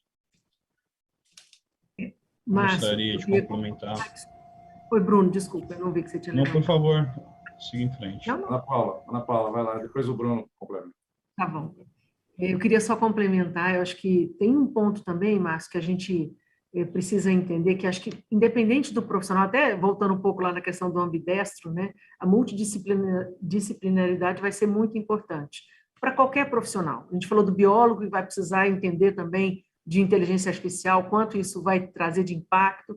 Então, acho que um ponto também que acho que é necessário a gente trabalhar aí nessa requalificação, esse profissional de TI, que é todo hard skill, num mundo que trabalha cada vez mais em colaboração, ele também precisa desenvolver a sua visão de negócio, né, a sua visão da soft skill, porque hoje nas empresas nós trabalhamos em squads, né? Então as pessoas estão sentadas ali para resolver um problema, então a parte dele não vai ser só resolver o desenvolvimento ali do software, vai ser também entender como que aquilo lá vai impactar na solução do produto. Então acho que essa questão de visão de negócio também é muito importante para esse profissional. Pronto. Acho que ambas as colocações são corretíssimas. O que nós da Huawei mais sentimos é realmente esse descompasso da universidade junto ao mercado de trabalho, e foi por isso que nós criamos esse programa no Brasil, do ICT Academy, para dar essa visão corporativa, né, os estudantes realmente entrarem no mercado de trabalho entendendo o que eles vão encontrar pela frente. E também essa questão de soft skills é importantíssima, porque na faculdade, por exemplo, você não aprende gestão de tempo, né? Hoje nós não temos tempo, como gestionar também pressão, enfim, é esse tipo de visão mercadológica que nós entendemos que ainda falta um pouquinho, mas nessas parcerias e também na capacitação das pessoas, nós conseguimos levar isso a eles para já essas pessoas entrarem no mercado de trabalho preparadas para encontrar desafios pela frente. Ok, mais alguém não? Eu acho que essas duas observações, ou seja, o descompasso e a multidisciplinaridade, geram um dilema para a universidade. Porque a multidisciplinaridade exige uma abrangência muito grande do ensino que não tem tempo dentro da universidade para isso. Então, como é que fica? A universidade, a gente sempre diz, você ensina o profissional a aprender. Então, você dá os instrumentos básicos, se você vai fazer engenharia ou medicina, seja lá o que for, e você começa a escolher uma especialidade e quais são os temas principais para que você chegue na empresa. Obviamente, você vai ter que fazer alguma coisa, mas que você possa lá dentro aprender rapidamente, né, e assimilar, talvez seja a palavra mais correta, né, as necessidades da empresa. Agora, eu concordo com o descompasso, porque não sei se é um fenômeno mundial, mas a gente vê as escolas técnicas no Brasil ainda com currículos do século passado. E isso tem que mudar. Ou seja, a academia ela começa a olhar um pouco isso, né? Não sei até que ponto o setor público, o Ministério da Educação, ou mesmo a CAPES e assim por diante, estão olhando esse descompasso, que não é um descompasso profissional, é um descompasso curricular mesmo, ou seja, algumas cadeiras têm que ser incentivadas. Então, por exemplo, quando você vai no ensino básico, você tem matemática, física e química. Na área técnica, são os 3 pilares da ciência. A computação é um 4º pilar. A computação não pode ser tratada como um aprendizado de uma linguagem. É uma coisa muito mais sofisticada. E hoje, com a inteligência artificial, mais sofisticado ainda. E isso tem que ser aprendido no ensino básico, minha visão. Bem, próxima pergunta. Onde estão as maiores deficiências e maiores virtudes de nossa mão de obra? As maiores deficiências e as maiores virtudes. Quer dizer, as forças e as fraquezas. Isso é quase um planejamento estratégico. Girão, se me permite? Hein? Se me permite? Claro. Contigo. Bom, eu acho que essa sua pergunta ela é muito alinhada com a anterior, e aí eu gostaria de fazer até uma provocação, né? Eu sei que a Sônia está aqui, as empresas que contratam os profissionais estão aqui, porque o que acontece? Os profissionais, as pessoas que são qualificadas, elas passam por um método de treinamento que ela não ensina de fato, a verdade é essa, ela não ensina de fato o dia a dia que a empresa, e cada empresa é de um jeito. Trabalhar numa operadora de telecom, o requisito que ele precisa é diferente de trabalhar na indústria, como é o caso da Huawei. Começa por aí. Acho que são bichos diferentes, e o tipo de profissional, de engenheiro de software, o engenheiro de telecom que precisa sair para trabalhar nessas empresas é um DNA um pouco diferente. E aí eu trago uma outra questão, que é o seguinte: precisa ter o curso superior, né? Quantos técnicos formados em institutos federais têm essa qualificação? Um engenheiro formado, que gastou 5 anos estudando aquelas contas, tudo que a gente faz, de integral, de não sei o quê, ele vai ficar subindo numa antena o resto da vida para instalar? Ou ele vai ser um cara que vai ser gestor, vai pensar em desenvolvimento tecnológico? Um instalador, muitas vezes, como a gente fez na época lá do projeto do Senai, que era o Funtel Futuro, pode ser um cara de nível médio, né? Um programador. Dos 40 que entraram comigo na engenharia quando eu fiz, pelo menos uns 6 largaram a engenharia porque eram caras que eram muito bons desenvolvedores de software, fizeram vários cursos, qualificações, e hoje estão ganhando muito mais do que eu no setor privado, aí sendo disputado a tapa, porque são profissionais que entendem muito de algo que poucos sabem, né? Então, eu acho que assim, talvez não seja que é mal formado ou bem formado, talvez a expectativa precisa ser adequada. Se a empresa ela deseja um determinado perfil de profissional, e aí é algo, como a gente está falando do MCT Futuro, a empresa tem que estar mais próxima ali de onde está sendo feito esse treinamento, de modo que não é criar talvez uma grade curricular, mas pegar um profissional ali da área da engenharia da empresa e colocar lá dentro do curso lá para tentar dar uma sacudida no pessoal para eles entenderem um pouco do que é esse métier, fazer esse estágio incorporado, né? Tem um projeto muito interessante, chama Soldado Cidadão, não sei se vocês conhecem. E algumas indústrias nacionais que estão no Brasil, elas fizeram um projeto que é o seguinte: os soldados do Exército, depois quando estão saindo da ativa, eles são treinados para entrarem no mercado de trabalho. O que eles fizeram? Pegaram esses profissionais e treinaram esses caras para dar manutenção, para ser instalador de equipamento, para que eles pudessem saber de fato o que fazer na ponta. Então, talvez a gente precisa do engajamento. É colocado muito ônus no setor público para formar esses profissionais, mas eu lembro do meu orientador de graduação, que ele falava: engenharia não te ensina engenharia, engenharia te ensina a resolver problema. E a empresa onde você vai te trabalhar é que vai colocar esses problemas e que vai te qualificar. Então, a gente precisa que essas empresas estejam mais dentro, tanto do ensino técnico quanto do ensino superior, para que as pessoas saiam melhor preparadas. Eu acho que talvez esse seja o grande desafio, né? Mais alguém? Márcio, José, se você me permite, eu concordo muito com aquilo que foi colocado agora. Era aquilo que estava comentando um pouco antes, quando a gente falava de flexibilização, não? Eu acho que todas as grandes corporations, a TIM, que é um grupo, também tem essa característica. Não sempre reagimos com a velocidade certa, correta, a uma mudança de política que a gente tem que fazer. Antes de mudar uma política aqui dentro, não é que seja tanto diferente de um contexto, por exemplo, institucional. Demora, aí verifica, faz nível de autorização. A gente, digamos, encontrou alguma dificuldade falando, por exemplo, de profissionais de ciência de dados, que provavelmente é uma da área assim, que está sendo mais requerida, onde o mercado é mais quente, e o profissional entra depois de 20 dias, quase ele já quer ir embora, é muito complicado. E aí, necessariamente, a gente teve que rever completamente nossos requisitos para atrair a pessoa que talvez não possa não ter completado o percurso de estudo, e também falar, nesse caso, com o mundo acadêmico, para construir iniciativas também pequenas, né? Porque exatamente não é necessário construir uma grade curricular conjunta necessariamente.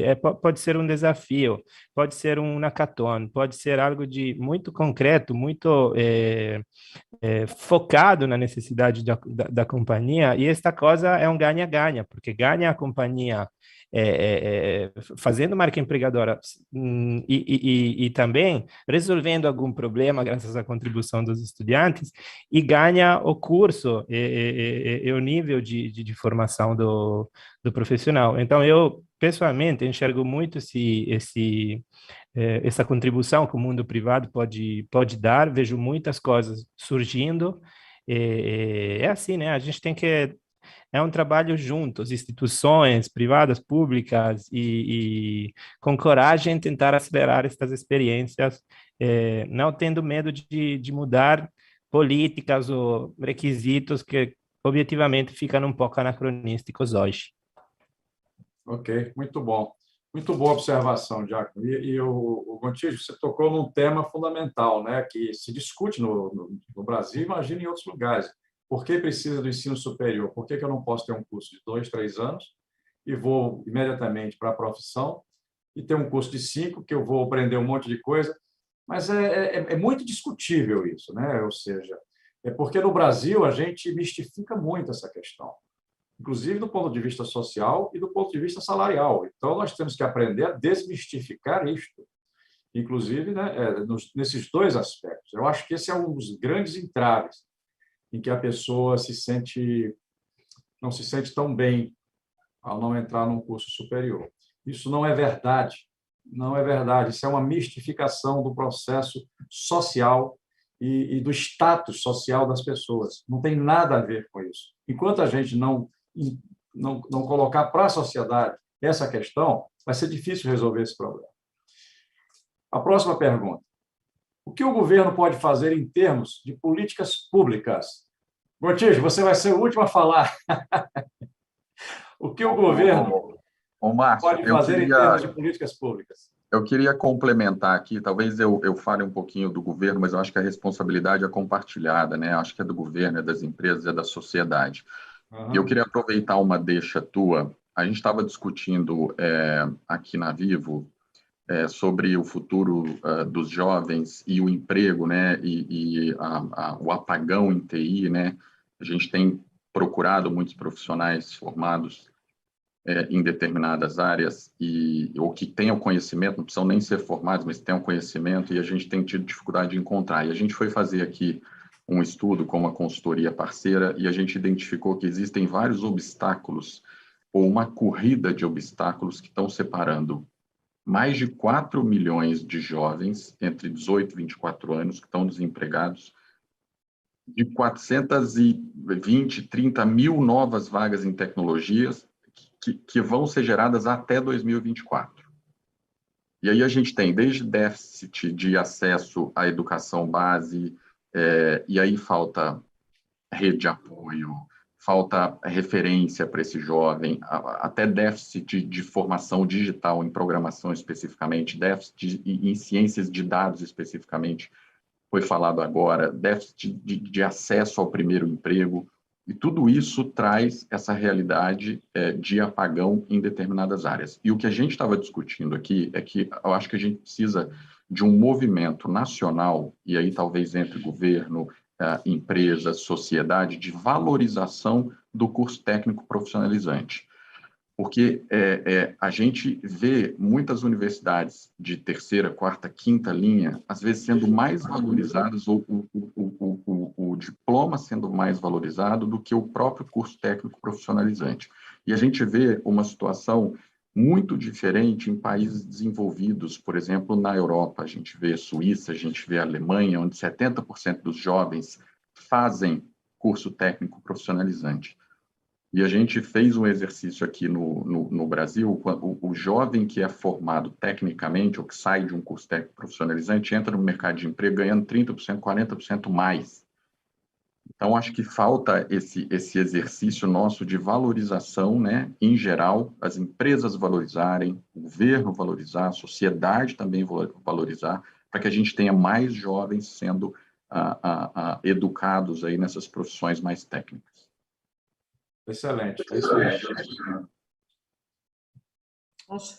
Fernando, eu vou complementar você, porque eu acho que você falou... Opa, Sônia, você falou? Não, pode. Fernanda, depois de você eu falo, sem problema. Claro, obrigada. Acho que você vai poder me complementar perfeitamente sobre isso, mas muito como o Fernando falou, acho que não é só um movimento que depende só um caminho único, né, que vem só aí do governo para tal, mas é como a gente consegue fazer também o caminho contrário. Então, nós, enquanto entes da sociedade, sejam os próprios jovens que estão sendo formados, sejam as próprias empresas que estão com essa demanda de jovens, conseguirem demonstrar quais são as principais necessidades para que juntos a gente consiga criar as políticas públicas necessárias para atender todas as partes, seja também os profissionais de ensino técnico que estão sendo formados, e como vocês mesmos falaram, precisam dessa valorização seja também o ensino superior, que muitas vezes acaba sendo defasado. Eu acho que a Sônia vai poder me complementar perfeitamente, mas como que a gente olha para o futuro da educação, né? Então, a gente está aí falando de tecnologia, de indústria 4.0, mas a gente precisa falar de educação 4.0, de formar integralmente esse profissional em soft skills, em hard skills,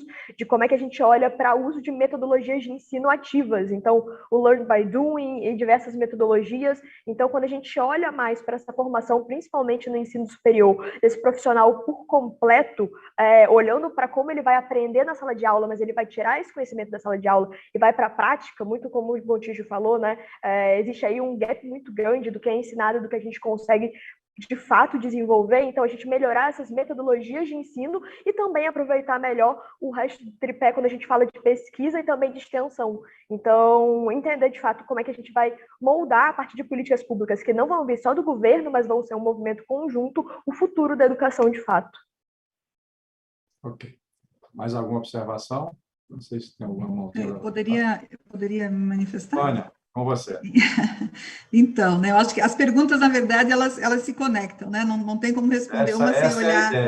Exato, sem olhar para outra, né? E no conjunto do que já foi dito aqui anterior a mim, eu acho que a primeira pergunta é ser feita, é assim, bom, qual é o papel das instituições, né? Sejam elas universidades ou institutos federais, né? Nós, enquanto institutos federais, nós temos uma característica diferente das universidades, que temos uma perspectiva que é a lei que nos cria da verticalização, daquilo que se trabalha no ensino médio integrado, né? Ou concomitância, ou mesmo subsequente à pós-graduação, ou seja, ele pode seguir esse itinerário formativo, né, e ampliando ou trabalhando cada vez mais, né, essa formação. Agora, no conjunto do que já foi perguntado, na minha leitura de alguém que pesquisa educação, que pesquisa currículo, né, eu tenho 35 anos aí já quase de magistério, o grande desafio, na minha visão, é aprender a pensar. Será que nós estamos fazendo isso? Né? Que educação, que processo informativo ensina a aprender a pensar? E aí transcende muitas coisas, né? Então, bom, o que é preciso para aprender a pensar? É possível nós pensarmos em como ensinar a pensar sem arte, sem cultura, sem os diferentes campos do conhecimento historicamente produzidos aí que nós precisamos nos apropriar para pensar a ruptura, para pensar a criação, para pensarmos o novo? Né? Então, no caso da rede federal, a essência, a lei que nos cria, ela traz essa relação imbricada. Eu não estou dizendo que a gente faz isso 100%, não, tem que avançar em muitas coisas, mas na sua origem, a nossa relação tem que estar vinculada ao mundo do trabalho, aos arranjos produtivos locais, sociais, ou seja, os nossos cursos nascem à luz de uma consulta pública ou se refazem à luz da relação com a sociedade, daí essa questão do descompasso. Como nós temos uma tradição, e aí me desculpem, né, na origem jesuítica de transmissão de conhecimento, e que nós ainda não superamos no âmbito da educação básica, por exemplo, seja ela tanto nos espaços públicos quanto privados. E no âmbito do ensino superior, ao invés do modelo de Humboldt, mas o napoleônico, esse ingrediente da dúvida, da pergunta, ele não faz parte da cultura do ensino superior no Brasil. Então, acho que tem que olhar para trás, para entender o que acontece, e aí, bom, por que esse futuro não se coloca, às vezes, para e passo com o movimento das mudanças sociais, né? Então, isso talvez seja uma interrogação que todos nós tenhamos que fazer, e, claro, nós, como instituições formadoras, muito mais, né? Então, no caso da rede federal, né, esses movimentos de incubadora, como a Fernanda lembrou, né, das empresas juniores, dos estágios, né, que buscam essa vinculação com o mundo do trabalho, do repensar o próprio currículo, né, e aí passa, sim, por questões como superar a tradição, a herança jesuítica da transmissão e da memorização, mas de um outro processo na relação com o conhecimento, né, e quando se traz metodologias ativas, né, e voltadas notadamente à resolução de problemas, aí me parece que a gente dá um passo adiante, né, tanto no descompasso quanto na perspectiva de um trabalho multi ou interdisciplinar. E me permitam aqui trazer, eu tive a oportunidade de uma missão na Alemanha, e o Brasil às vezes tem muito esse fetiche, me desculpe essa expressão, Porque na Alemanha é assim. Bom, primeiro que são contextos muito diferentes, né? O velho mundo e o novo mundo, começa por essa questão. A outra é, o papel do Estado na Alemanha, ele não se coloca subsumido diante do papel do setor produtivo. É uma relação muito dialógica, né? Quando, no ensino dual, por exemplo, né? O Estado alemão, ele não abre mão de coisas que são fundamentais ao desenvolvimento do país, que está lá no contexto da fábrica, que está lá no contexto da empresa. A empresa não faz o que quer, não é a empresa que regula essa formação. Então, tem uma mão pesada do Estado que diz assim, olha, nós precisamos disso, e uma outra coisa, não tem a cultura que tem no Brasil, né, como dizia o Cury aí no contexto das Conferências Nacionais de Educação, a cultura da continuidade e da descontinuidade. Você tem um projeto de nação, um projeto de Estado, que não se muda a cada 4 anos.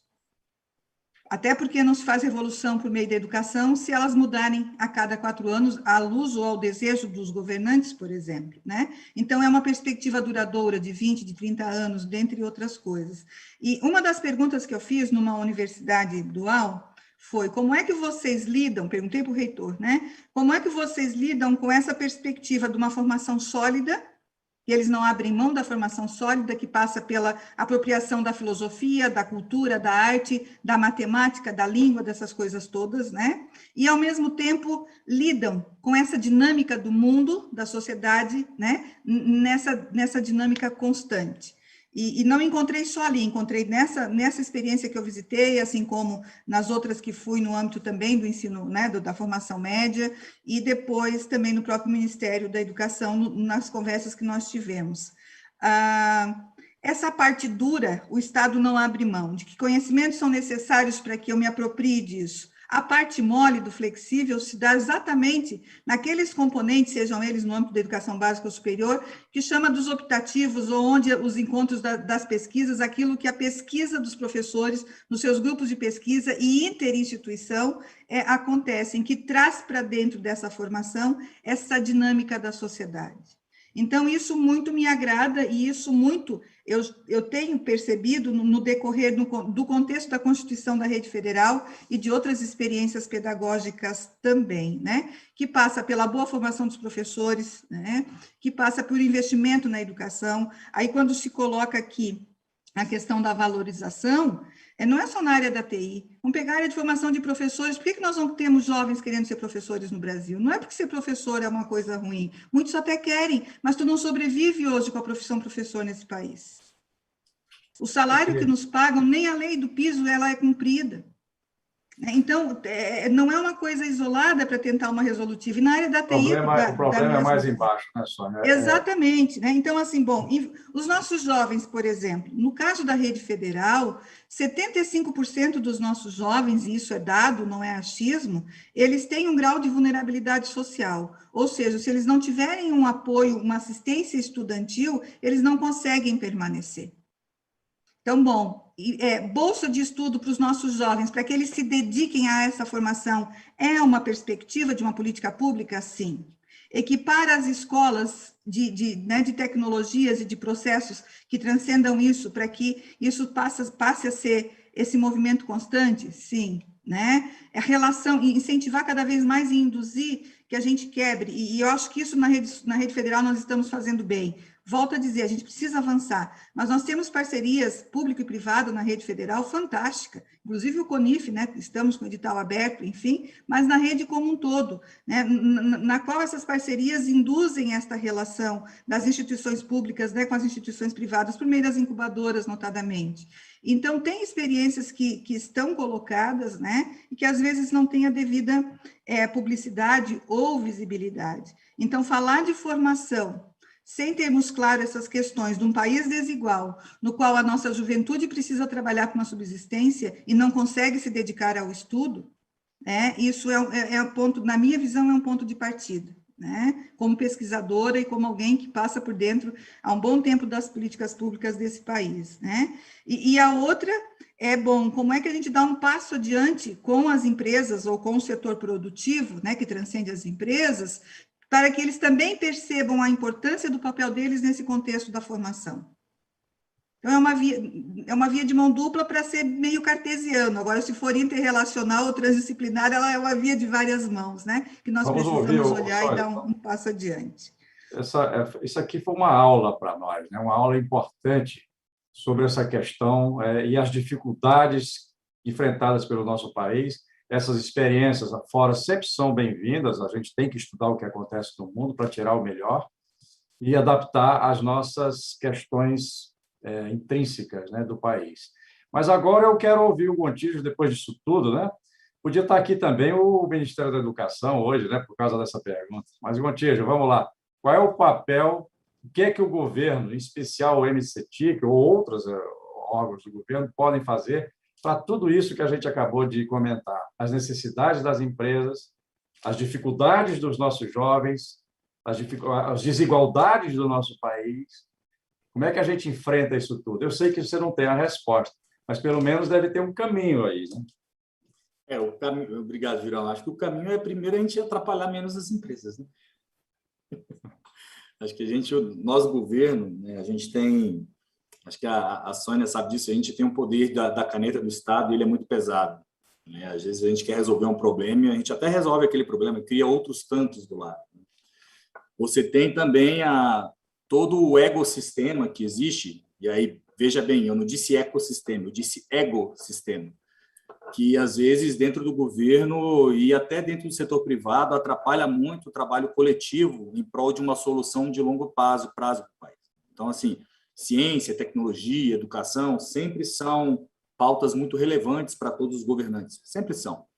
Mas muitas vezes, quando vai ser colocado em prática, de fato, não para você limpar uma sujeira, para você pensar num desafio que é o tamanho que a gente está colocando aqui, não tem como fazer isso sem sujar as mãos, não tem como fazer isso sem se emaranhar de verdade no problema e trabalhar de fato, de mãos dadas com os estados, com os municípios, com o setor privado das regiões, para propor uma solução. Nós, do Estado, a gente tem, sim, o poder sim, de regulamentador e até financeiro, quando a gente pensa no orçamento do MEC, na responsabilidade das escolas em todos os níveis que a gente tem, mas a gente precisa também fazer de uma maneira muito consciente que isso é um resultado que a gente vai ver os filhos da minha filha verem. Minha filha tem 10 anos. Entendeu? Então, assim... É algo que as pessoas que hoje estão no mercado de trabalho, a gente tem que sim apagar os incêndios, tem que treinar, tem que fazer o MCT o futuro, temos que trazer as empresas para perto do governo para fazer as formações emergenciais, como disse o Diácono, como disse o Fernando. Mas a gente tem que pensar em formar toda uma qualificação profissional, desde a criança, passando por todos os estágios da educação, numa maneira diferente. E para fazer isso, você tem que criar um método. Você tem que alterar a forma de ensinar. E você não faz isso do dia para a noite. Você tem, sim, por exemplo, a Sociedade Brasileira de Computação, ela criou as diretrizes do ensino da computação no ensino fundamental. É um excelente documento. Ele fala em cada ano do ensino fundamental 1 e 2, que tipo de conhecimento você tem que inserir para a criança. Mas, ainda assim, não existe o método de como ensinar aquele conhecimento ainda e como treinar os professores para ensinar aquele conhecimento. É algo de longo prazo que precisa ser feito, precisa ter início agora.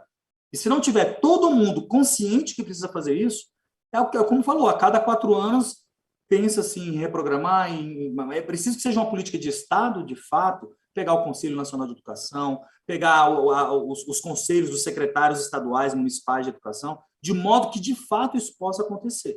O Estado tem esse papel preponderante? Tem, principalmente por conta da parte regulamentadora. E aí não digo só Estado, governo federal, governo estadual, governo municipal também, porque um é responsável pelo ensino fundamental, o outro pelo ensino médio, enfim. O que hoje o governo federal tem que fazer é ouvir as empresas, né, no caso da emergência, precisamos de 400 mil pessoas formadas até 2024. E a gente não tem capacidade de formar essas pessoas. Não existe isso. E aí começa a ter o canibalismo entre profissionais. Em regiões mais isoladas, como no norte, no nordeste do país, começa um contratar o outro, vira uma coisa bem complexa, o salário aumenta e acaba penalizando o consumidor final, que vai pagar por um serviço mais caro porque o profissional está mais caro. Isso a gente precisa tratar, emergência. E precisamos ter uma política de longo prazo. E aí não é só o MEC, aí eu quero também falar que o MEC não é o único responsável por isso. Ele tem aí uma rede gigantesca de instituições para trabalhar, mas educação é uma competência concorrente entre Estado, União, Estados e municípios. Ela precisa, de fato, que haja essa interação, que seja transversal à política, transversal às eleições, e aí a gente tem eleição municipal, 2 anos depois eleição federal, depois eleição municipal. A gente precisa, de fato, que isso ocorra para que daqui 20 anos nós estejamos bem. Essa é a verdade. Eu disse isso numa audiência pública no Congresso outro dia, teve um pessoal que ficou assustado quando eu falei isso, mas óbvio que a gente tem que tratar o emergencial de agora, formar os profissionais que precisam lá, instalar o 5G, preparar os sistemas, as aplicações que vão rodar, Open Run, tanta coisa que está pintando por aí, mas, ao mesmo tempo, a gente tem que pensar em toda uma geração que está perdendo a oportunidade de ser ensinada. A minha filha, que está lá no 6º ano, vai entrar no 6º ano do ensino fundamental, ela não vai ter isso. Eu tenho consciência disso. Eu tenho que fazer a minha parte, ensinar alguma coisa para ela, mas ela não vai ter isso. Vai ser a geração depois da dela. E a gente precisa, de fato, desse engajamento, e aí não é governo, é engajamento dos entes de Estado para que isso aconteça. Eu me angustio muito com isso, sabe? Como o Congresso falou, porque o que é que acontece? Nós vimos aqui uma experiência da Huawei formando 80 mil pessoas em 10 anos. Então, 400 mil não é um número tão grande assim. Agora, sabe qual é o problema, Gontijo? A gente, às vezes, trata o desenvolvimento tecnológico como se fosse resolver um problema de ligar uma estrada ligando um ponto ao outro. Ou seja, eu posso deixar para daqui a 10 anos, a estrada é a mesma. Não é. Os pontos são móveis. A tecnologia avança. Então, se a gente não acelerar da mesma forma que outros países, o processo tecnológico esteja acelerado, nós vamos ampliando o abismo. E aí esse problema fica mais evidente. E também o que me angustia é quando a gente fala que de 4 em 4 anos a gente muda tudo. Nós precisamos de uma política educacional e desenvolvimentista nesse país que seja perene, que se transporte de um governo para outro. Não podemos mais fazer isso. Isso é uma cultura que nós temos que transformar. E eu acho que vocês estão no governo.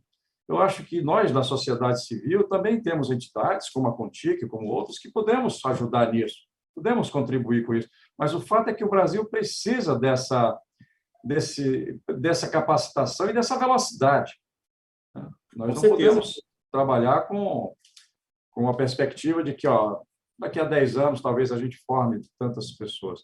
Agora eu vou fazer uma pergunta. Deixa eu só fazer um complemento no que você falou. Tem uma fórmula para que isso seja transgoverno. Tem uma política que a gente começou a discutir em 2011, quando eu estava no Ministério das Comunicações, e ela atravessou, na verdade, ela começou em 2010, as primeiras discussões, e amadureceu em 2011, 2012, com o secretário Maximiliano, que era o nosso secretário de Telecomunicações na época, que é o Plano Nacional de Internet das Coisas. Ele começou quando o ministro era o Paulo Bernardo, do PT, começou a discussão, passou-se para Berzoini, passou-se para André Figueiredo, teve a fusão dos ministérios, chegou o Gilberto Kassab, Marcos Pontes. E o impeachment no meio. Então, e aí teve uma bipolaridade gigante do país, e ainda assim a política andou, teve a estratégia brasileira de transformação digital e aconteceu. Por que isso aconteceu e foi uma coisa perene de um horizonte de 10 anos? Porque o setor privado comprou a ideia e se sentiu dono dela. Não importa quem vai ser o ministro, não importa quem vai ser o governante. O setor privado vai bater na porta e falar: isso é importante e precisa ser feito. É isso que tem que ser realizado. Então, a Contic vai bater na porta, junto com o pessoal que está aqui. Isso aí. Vamos fazer isso. Se essa é a solução, por que não? Eu vou fazer uma pergunta agora que muita gente que está nos escutando quer ouvir, principalmente os mais jovens. Pessoal, quais as áreas com maiores demandas e maiores oportunidades? Onde é que tem emprego bom? Então, vamos começar aí. Acho que já teve spoiler antes, alguém falando aí, né? Acho que ciências de dados, né? Acho que é uma das principais, pelo menos é o que a gente vive aqui, e segurança da informação. E programadores, essa aí sempre. Mas, na minha visão, são essas 3, ciência de dados, segurança da informação e programadores. Márcio, complementando aqui, a minha amiga Keriane, acho que essa área de TI, né, com certeza, todas as funções aí de TI, elas estão bombando no mercado, tem oportunidade para todos. Eu brinco muito, meus filhos escolheram a área de humanas, né? Mas eu brinquei e falei, olha, se vocês tivessem escolhido aí essa área, vocês já estavam empregados. Mas uma outra área que a gente vem percebendo bastante movimentação, hoje as empresas têm voltado muito para a experiência do cliente, para estudar a questão de jornada. Então, é muito importante essas funções aí de experiência do cliente, aprender a fazer jornada, tudo dentro aí do mundo ágil. Então, acho que são áreas que estão... E a área de TH, viu, gente? Eu vou defender aqui a nossa área, tá, gente? Porque cada vez mais no mundo que a gente viu aí, que agora é BANI, VUCA, essas questões aí de inteligência emocional, de saúde emocional, elas se tornarão muito importantes, ainda mais nas empresas. Então, entender um pouco de gente é fundamental para qualquer um, tá? Vamos lá, estou provocando aqui a Tinha. Nós temos pouco tempo, porque eu tenho que encerrar em mais ou menos 2 minutos. Mas é mais ou menos isso, né? Vocês concordam, Bruno, Giacomo? Acrescido do ingrediente de que primeiro aquilo que a gente gosta, aquilo que em tese nos faz bem. Eu não sei, né, se no contexto da juventude, né, no nosso caso do ensino médio, que pega a gurizada, se isso já é possível escolher nessa tão tenra idade. Mas, assim, acho que o primeiro passo é tentar fazer o que gosta, né, e depois aliar com as outras questões que o mercado ou que o mundo do trabalho traz. Mas tem coisas que, quando passa por dentro do currículo, programação, né, lógica, o pensar crítico, e isso tinha que ser transversal em todos os processos de formação, independente da área do conhecimento ou do campo profissional que a nossa juventude fosse, né, fazer a escolha num determinado momento, né. Por isso que na rede federal nós não abrimos mão, né, do tripé que é próprio do ensino superior, em função da Constituição, né? Mas no âmbito também da formação de nível médio, o ensino, a pesquisa e extensão se dão de modo muito articulado em muitas experiências que nós temos, né? E ao conseguirmos fazer isso, né, a própria perspectiva da inovação tecnológica, dos nossos NITs, enfim, faz com que os nossos estudantes, na sua tenra juventude, tenham espaços de dúvida, de pergunta, de produção do conhecimento, de criação, que transcende algumas questões clássicas do processo formativo. Então, isso é muito rico, né? Agora, eu diria assim, a juventude, eu acho que a ideia de buscarmos estarmos bem, junto, obviamente, com a qualidade de vida, né? Mas, claro que, para pensarmos o desenvolvimento de um país, tem que ter políticas indutoras, né? Sem sombra de dúvida. E nem todo mundo vai fazer as mesmas coisas, isso não é verdadeiro, né? Então, por isso que acho que equilibrar isso é que seja o grande desafio aí do futuro, a exemplo do que a Ana Paula trouxe, porque estarmos bem do ponto de vista humano, né, transcende um bom salário. Ter um bom salário é fundamental, mas transcende um bom salário. Ok. Pessoal, nós estamos chegando ao fim. Eu só faço uma observação final. Na relação pessoal, a gente primeiro gosta, depois junta, né? Na relação profissional, nem sempre é assim. A gente primeiro junta e depois vê se vai gostar. Mas eu acho que o mais importante de tudo é o seguinte, é que entender que estudar dói, mas ele tem suas compensações. Então, estudem muito. Vocês vão ter espaço em qualquer profissão, em qualquer lugar. Nós estamos vivendo a sociedade do conhecimento. Quem sabe mais, tem mais. Ganha mais, vive melhor, vive com mais dignidade. É essa que a gente quer para o nosso país, a igualdade destas oportunidades. Eu agradeço muito a todos que estiveram aqui. Eu só vou fazer uma observação final, um aviso final que me pediram para fazer, que é avisos de encerramento. Lembramos a todos os participantes que, uma vez encerrado este webinar, teremos ainda um painel especial. Para acompanhar, basta acessar a respectiva janela de transmissão aqui no nosso site. A programação está dividida em canais para que vocês possam acompanhar todo o conteúdo do painel. E todas as sessões, inclusive este webinar, ficam disponíveis para serem assistidos posteriormente on demand. E para aqueles que ficam por aqui, retornamos no dia 21 com mais um dia de programação do painel Telebrasil. Muito obrigado a todos, a todas. Eu acho que foi um excelente painel e nos vemos por aí. Um grande abraço.